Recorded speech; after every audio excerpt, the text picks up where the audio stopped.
आज का वीडियो कुछ स्पेशल होने वाला है क्योंकि आज मैं जुगाड़ बताने वाली हूँ how to clear CA exams in short time. और ये video specially CA foundation students के लिए है, जिन्हें मैं आइडिया दूंगी कि कैसे वो अपना स्ट्रैटेजी करें जिससे वो 30 डेज़ 1 मंथ में अपना एग्ज़ाम क्लियर कर सकते हैं, सीए फाउंडेशन एग्ज़ाम।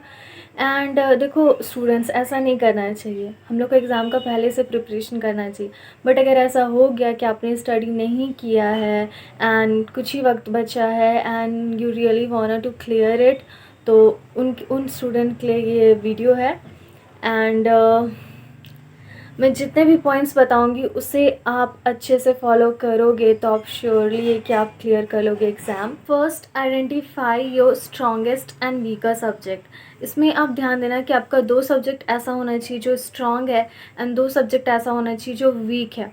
क्योंकि स्टूडेंट्स हमें एग्रीगेट भी क्लियर करना रहता है, इंडिविजुअली भी हमने इंडिविजुअली 40 मार्क्स लाना रहता है चारों पेपर में, एंड टोटल भी एग्रीगेट हम लोग को 200 लाना रहता है। तो हम लोग को ऐसा स्ट्रैटेजी बनाना होगा जिससे हम लोग दोनों क्राइटेरिया फुलफ़िल कर पाएँ एंड वो भी कम टाइम पे भी हम लोग कर लें।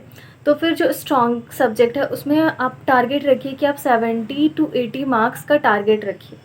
ठीक है, अगर आप 80 रखोगे तो आप गलती से मतलब कम ही मार्क्स आएगा, तो 70 ऐसा आएगा, 70-60। और जो वीकर सब्जेक्ट है उनमें टारगेट रखना 50। तो अगर कम भी हो तो आप 40 तक तो आ ही जाओ, ऐसा आपका टारगेट रहना चाहिए। तो आप देख लो कि चारों paper, accounting, law, maths and economics, आप में चारों में 2 strongest subject and 2 weaker subject decide कर लो। जनरली स्टूडेंट को अकाउंट्स स्ट्रॉन्ग सब्जेक्ट रहता है और इकोनॉमिक्स, क्योंकि मैथ्स से तो स्टूडेंट डरते हैं तो वीकर करते हैं, और लॉ में भी थ्योरी सब्जेक्ट है तो बहुत स्टूडेंट्स को, मैक्सिमम स्टूडेंट को थ्योरी नहीं पसंद होता है। ऐसा नहीं मुझे थ्योरी पसंद है, लेकिन मैक्सिमम स्टूडेंट्स को मैंने देखा थ्योरी पसंद नहीं होता। तो आप मैथ्स और लॉ को मतलब वीकर सब्जेक्ट में कर सकते हो कैटेगराइज, एंड अकाउंटिंग और इकोनॉमिक्स को आप स्ट्रॉन्गेस्ट सब्जेक्ट में कैटेगराइज कर सकते हो।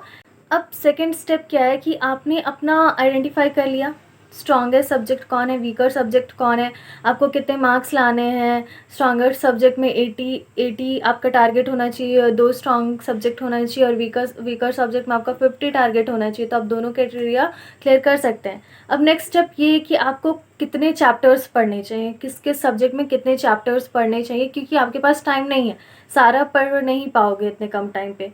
तो आपको कैसे करना चाहिए तो वही अभी मैं बताऊंगी, अलग से सेपरेट सारा सब्जेक्ट के लिए।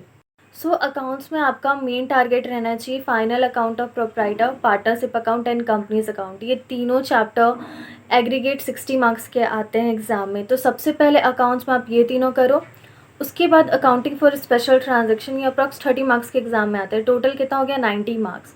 तो आप अपना अकाउंट्स में इतना चैप्टर कर सकते हो। जो अकाउंट्स को स्ट्रॉन्गर सब्जेक्ट लेके चल रहे हैं उनको ये चारों चैप्टर्स करने चाहिए, partnership account, company account and final account of proprietor, accounting for special transaction. ये चारों चैप्टर अच्छे से करने चाहिए। टोटल ये 90 मार्क्स के आते हैं एग्ज़ाम्स में, एंड आपको ये करना चाहिए। और जिनके के लिए अकाउंट्स वीकर सब्जेक्ट है वो सिर्फ final accounts of proprietor, partnership account and companies account, ये सिर्फ 3 चैप्टर आप करिए। आप फुल सिलेबस कवरेज मत करिए, आपके पास टाइम नहीं, लेकिन आप एक प्लान बनाइए, स्ट्रैटेजी बनाइए जिससे आप अपना कम समय पे एग्ज़ाम क्लियर कर सके। तो आपका अगर वीकर सब्जेक्ट है अकाउंट्स तो सिर्फ ये 3 चैप्टर करिए, और अगर आपका स्ट्रॉन्ग है तो आप चारों करिए।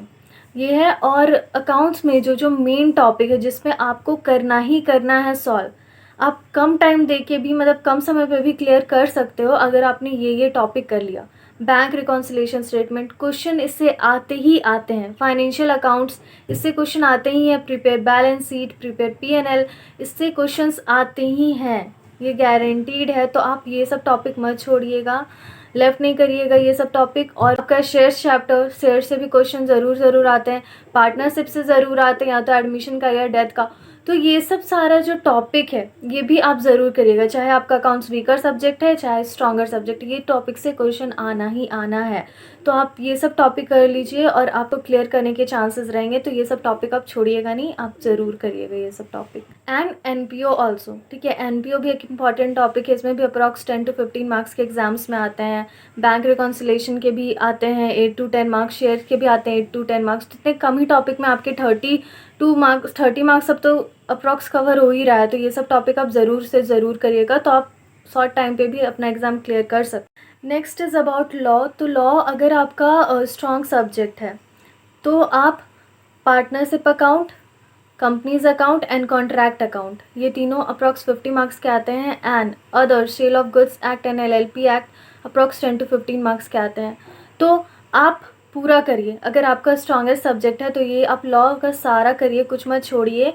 और टाइम कम है आई नो, बट आपको क्लियर करने के लिए ये तो करना ही पड़ेगा। तो आपका अगर लॉ स्ट्रॉन्गेस्ट सब्जेक्ट है तो आप सारा करिए लॉ का चैप्टर, और अगर वीकर सब्जेक्ट है तो सिर्फ ये 3 चैप्टर, ये 3 एक्ट करिए, partnership act, companies act and contract act, इसमें आपको 50 मार्क्स मिलेंगे। एंड रेस्ट BCR में दोनों स्ट्रॉन्गर सब्जेक्ट है आपका और वीकर सब्जेक्ट है, तो भी आपको क्या करना है, जो इम्पॉर्टेंट है आता ही आता है, letter writing, report writing, notice and article writing, summary, ये सब आपका BCR में आता ही आता है। तो ये सब भी कर लीजिए। और BCR में आप पूरा मत जाइए क्योंकि आपके पास टाइम कम है। तो आप क्या करिए, जितने टॉपिक हैं सबका एक बार प्रैक्टिस कर लीजिए, रिटन प्रैक्टिस। उसमें फॉर्मेट का बहुत बहुत इंपॉर्टेंस होता है BCR में, तो आप उसको अच्छे से फॉर्मेट को प्रैक्टिस कर लीजिए। एक बार भी काफ़ी, क्योंकि आपके पास टाइम नहीं, तो एक बार भी प्रैक्टिस कर लीजिए। सो आप ये फॉलो करिए। अब देख लीजिए आपका लॉ स्ट्रॉन्ग है तो आप पूरा करिए लॉ को, और BCR के कुछ कुछ टॉपिक्स कर लीजिए जो मैंने बताया, एंड सारा एक बार प्रैक्टिस कर लीजिए, जितना है चैप्टर एक वन टाइम सारा टॉपिक को बस प्रैक्टिस कर लीजिए, रिटन प्रैक्टिस। और फॉर्मेट लर्न कर लीजिए कैसे फॉर्मेट होता है। और अगर वीकर सब्जेक्ट है तो सिर्फ 3 एक्ट करिए, partnership act, contract act and companies act and BCR के करिए। ये आप फॉलो करिए तो आपके कम समय में आप एग्ज़ाम क्लियर कर सकते हो। And next is about business mathematics, logical reasoning and statistics. तो अगर आपका ये स्ट्रॉन्गर सब्जेक्ट है तो आप सारा करो, ठीक है, क्योंकि MCQ रहता है, आपको उतना टाइम नहीं लगेगा इसमें, और आपको लर्न भी नहीं करना, आपको अंडरस्टैंड करना है, तो आपका सॉल्व हो ही जाएगा। तो 1 मंथ में आप पूरा बुक सॉल्व कर सकते हो, आप सारा करो। लेकिन अगर आपका ये वीकर सब्जेक्ट है तो आपको क्या करना है, आपको बिजनेस मैथमेटिक्स में ratio and proportion, linear equation and time value of money करना है मैथ्स में, जो अप्रॉक्स 25 to 30 मार्क्स के आते हैं, और टाइम वैल्यू ऑफ मनी तो 15 मार्क्स के आते हैं। तो टाइम वैल्यू ऑफ मनी बिल्कुल भी मत छोड़ना, ठीक है, उसको ज़रूर करना। फिर लॉजिकल रीजनिंग तो पक्का पक्का करना, ईजी भी है, मतलब आसानी से कुछ मिल जाए तो उससे ले लेना चाहिए, ठीक है, पूरा कर लेना। तो 20 मार्क्स, इधर 30 मार्क्स, कितना हो गया 50 मार्क्स।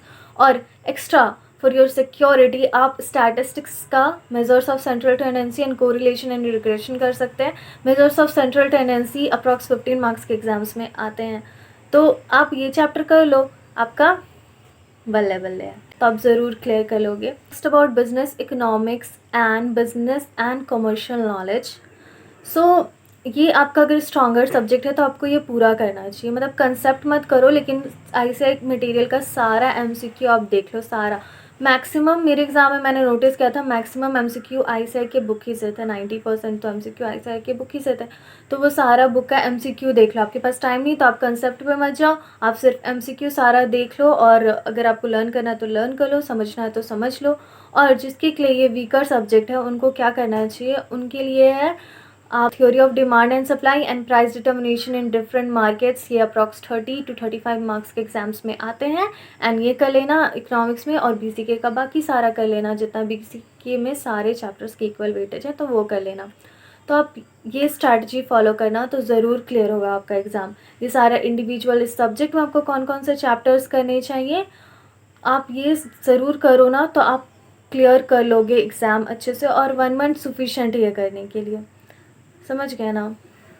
और मैं ये कहना चाहूँगी कि don't go for other material, ICI material से ही करो। क्वेश्चन वही आते हैं, फाउंडेशन लेवल उतना वो हार्ड नहीं करते कि वो एक्स्ट्रा देंगे, मतलब एक्स्ट्रा वो देते हैं 10 to 15% वो आउट ऑफ बुक देते हैं, ठीक है, आउट ऑफ बुक्स में नहीं रहता है वो क्वेश्चंस, वो देते हैं। तो लेकिन मैक्सिमम तो रहता है ना, तो आपको क्लियर करना है 1 मंथ में, तो आप सिर्फ आईसीआई में फ़ोकस करो। और हाँ, बहुत स्टूडेंट बोलते हैं एमटीपी आरटीपी सॉल्व करें या नहीं करें। आपके पास टाइम बच रहा है ये सब करके तो करो, नहीं तो छोड़ दो। आपको क्लियर करने में फ़ोकस करना चाहिए, क्योंकि आपका प्रिपेयर नहीं है और आपके पास सिर्फ प्रिपरेशन नहीं है और आपके पास सिर्फ एक ही महीना, एक ही मंथ बचा हुआ है। सो आप ये फॉलो करो एंड होप ये प्लान आपको हेल्प करेगा। मैंने बहुत सोच समझ के ये प्लान बनाया कि कैसे आप अपना एग्ज़ाम क्लियर कर सकते हो with in short time, and आप कैसे दोनों कंडीशन फुलफ़िल कर सकते हो, इंडिविजुअली भी एंड एग्रीगेट भी। एंड ये सारे पॉइंट्स नोट कर लेना और अपना प्लान बना लेना, और उसके अकॉर्डिंग कौन कौन सा चैप्टर पढ़ने चाहिए स्टडी कर लेना। और कोई भी डाउट है तो कमेंट कर सकते हो, and you can also DM me on Instagram. My Instagram handle is sun_ras। Till then, stay happy, stay updated, and bye bye.